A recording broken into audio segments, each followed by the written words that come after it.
You ask Tiger to solve. This deals with linear equations with one unknown. The final result is w equals -6. Let's solve it step by step. Group all constants on the right side of the equation.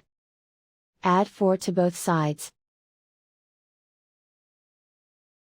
Simplify the arithmetic.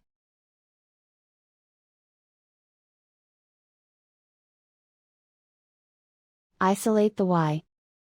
Divide both sides by 4. Simplify the fraction. Find the greatest common factor of the numerator and denominator. Factor out and cancel the greatest common factor. And so the final result is w equals -6.